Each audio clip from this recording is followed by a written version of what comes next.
Well, Australia's relations with Saudi Arabia have been constructive and consistently friendly, but we can do more together. We are both top-tier G20 economies with similar-sized populations, large desert areas, and abundant natural resources.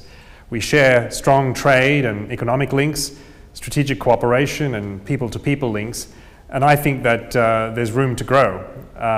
King Salman visited Australia in 2014 in his role as then Crown Prince and as head of the Saudi delegation to the G20 summit in Brisbane.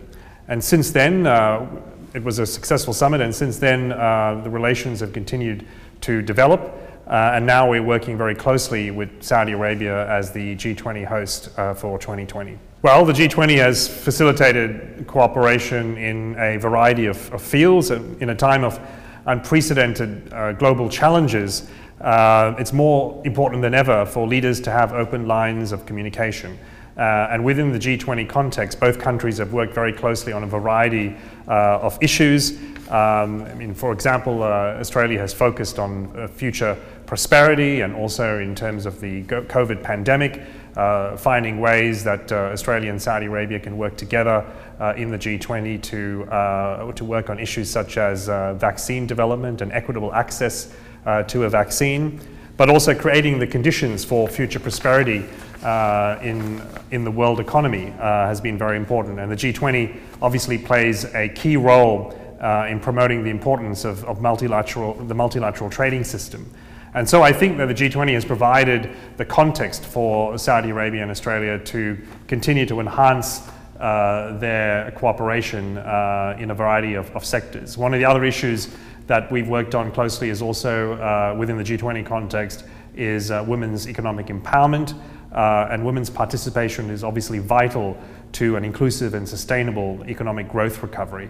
So on a variety of issues we've worked closely through the course of this year, and I hope that in future years that we will build on this progress that was made in 2020. The economic relationship is underpinned by our education ties, and having more than 6,000 Saudi students studying in Australia is an incredible asset for, I think, both countries.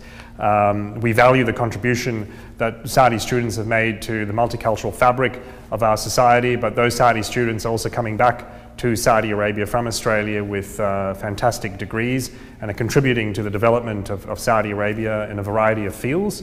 And I personally have met many of these Saudi students, and they are very impressive, and they also then become ambassadors for our country because they come back with fond memories of living and studying in Australia, and they help to build bridges of understanding between our two cultures. Well, we're working on a variety of different areas. I mean, we have strong complementarities, as I mentioned earlier, in terms of our geography and, you know, our the arid sort of desert environment. But we also have, I think, the capacity to develop stronger links in terms of the mining sector. I mean, Australia is a mining superpower.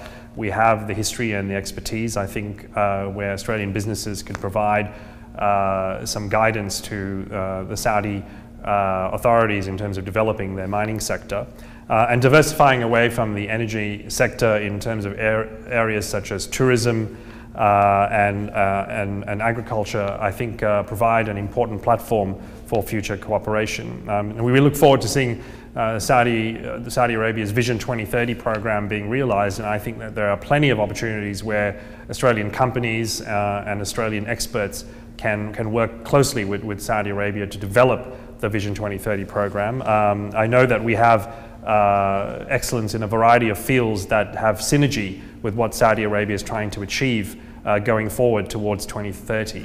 And companies such as Worley that provide engineering services here in Saudi Arabia are doing really well, and also SALIC recently made a significant investment in Western Australia in livestock and wheat operation.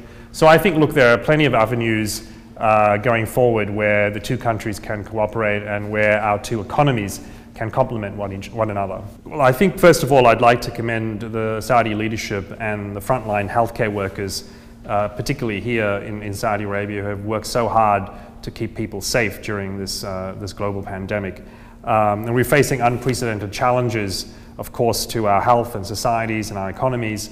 And so I think that the Saudi authorities are doing the best they can to work together with other countries to develop obviously a vaccine, and are also working here on the ground to try and maintain a healthcare system that keeps the vast majority of people living in this kingdom safe from the COVID pandemic. So I hope that we can continue to work together during this difficult time and work together to develop ways to not only combat the pandemic, but also then to build a post-COVID economic recovery, so that people can start to go back to their jobs and people can start to build the economies again.